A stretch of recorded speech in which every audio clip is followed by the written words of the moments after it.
Tim Pool, I guess, is he responding here to the Nikki Haley story? Correct. Yeah, he basically says, you can admit that slavery has something to do with the Civil War. And how big of him?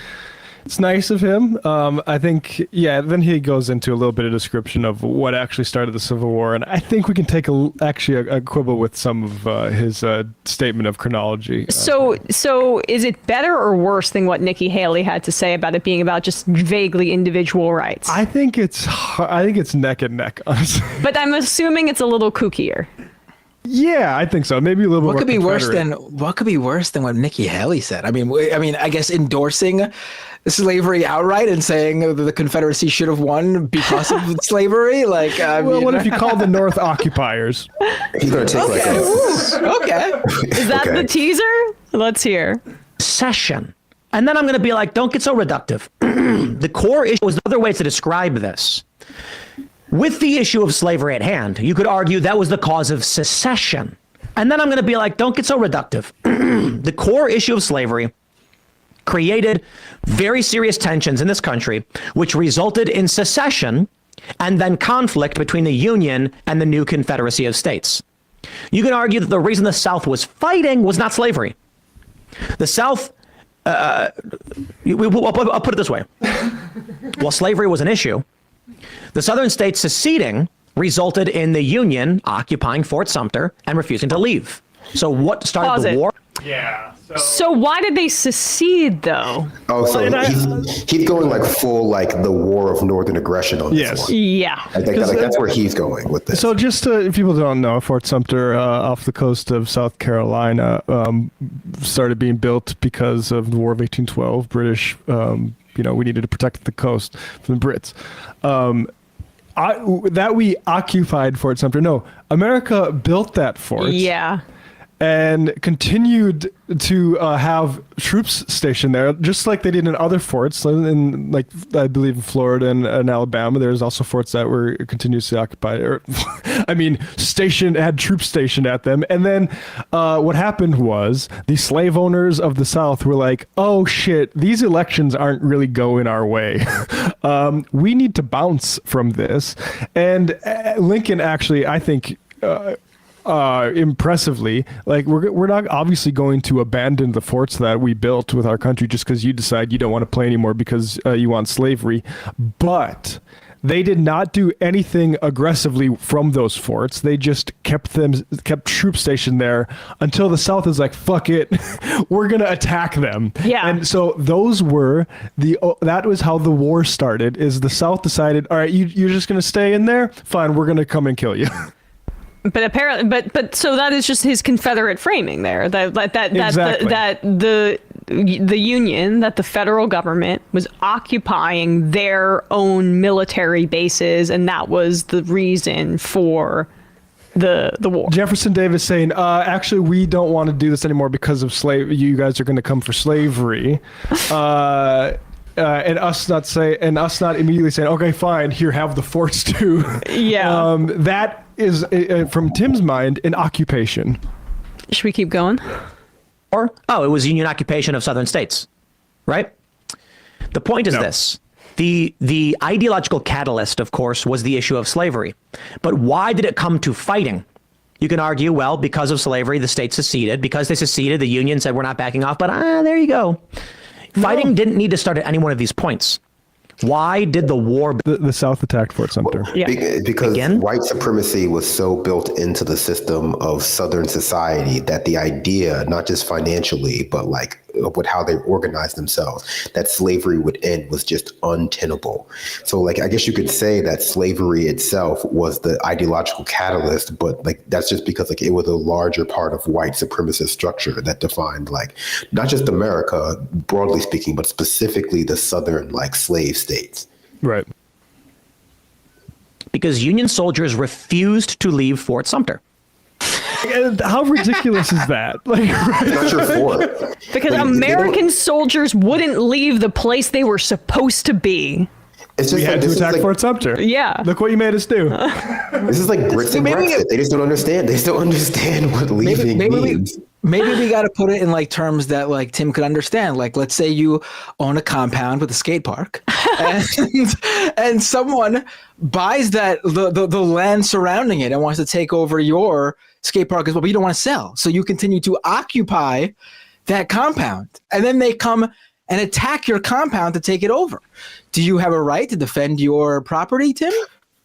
Also, I mean, a lot of Americans defend the right of America to invade other countries in the modern day, not even back in the day, you know, for reasons that are way less morally righteous than ending slavery in a place. Yeah. And so you would think that these same sort of like American jingoists would be like, America, the country, not the seceding, treasonous, you know, part of America, but the country that respected the Constitution invaded another country to end slavery. That's an oversimplification. That would be a good thing. You know, it should be one of America's, like, you know, like a feather in its cap, as opposed to like, oh, well, you know, like the country they invaded was like was the Southern American state. So, you know, that's not good. Right. And then the South repelled Union forces that were trying to quash the rebellion. No, again, like, this is just literal lies. Again, Lincoln specifically didn't do anything aggressive or offensive, except say, actually, all these forts that we built in this country that you seceded from, we're not just going to abandon them to you, and that was not tolerable to the South. In that sense, it is, I guess, about federal authority over the states and preserving that. But that is like what the nature of our military is. Exactly. Lincoln would have been justified, in my opinion, for marching this very day that they seceded. Totally. I mean, I think people can disagree about that thing, but I think that would have been fine to do. He did not do that. And actually, it was smart that he didn't do it, because politically it really worked out for them. Because it actually... Because it undercut the war of Northern aggression, exactly. Like a retroactive kind of retelling of history that he's clearly endorsing here. And undercut it in the moment, like where it is less plausible in the moment because of he was doing all those things. That's what makes this lost cause stuff that he's clearly engaging in here so hilariously ahistorical. Man, all I got from that was Matt Leck would have been a horrible president during the Civil War. He would have made the wrong move. Go for him. I would have had Sherman marching on Atlanta like 1862. Yeah, fuck him. Let's go. And being from any of these people, did they have a right to secede from a union? And once they started feeling like they were locked in and they couldn't leave, that's when you kind of want to go. What do you mean locked in? So there's a... What do you mean locked in? You mean a member state of a country? Wow. What happened to not believing in no-fault divorce? What happened to that?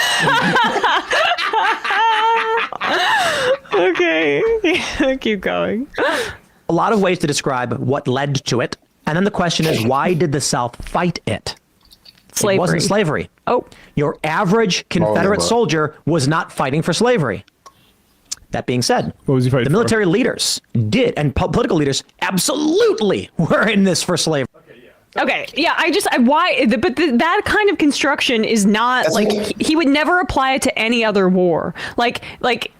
You know, that the war in Afghanistan is not about going after bin Laden. Okay, well, I mean, because the individual soldiers aren't individually invested in going after bin Laden, or, you know, pick whatever war you want. I don't think you need to make any analogies. Just think exactly of that scenario where these military leaders and the leaders of the South come out and go, "We're fighting for slavery," and the soldiers are going, "Well, I'll join your war, but I'm not going to fight for slavery." Yeah.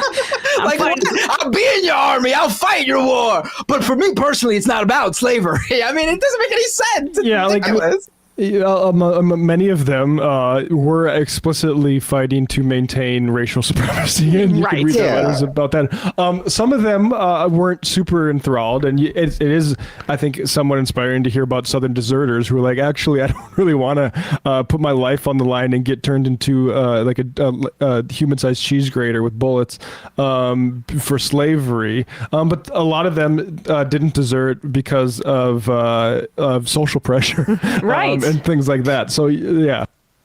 Yeah, no, I mean, I think, this is a good example of how like too much nuance can obscure a point or like the broad strokes of what happened, in the sense that like, yeah, you can argue that some people were fighting, quote unquote, for the Southern way of life, but that was inclusive, inextricably with slavery. So like, it's just, it's not worth disaggregating those two things from one another, because like it was always going to be inclusive. And the handful of people who were fighting because like, well, my brother is also fighting, and so I want to go to war with him, like that almost doesn't even bear mentioning, because at the very least you're still fighting in support of a system that's, includes slavery. You're just fighting for a reason that is for you more important than the fact that some people are enslaved, which it speaks to your moral compass overall.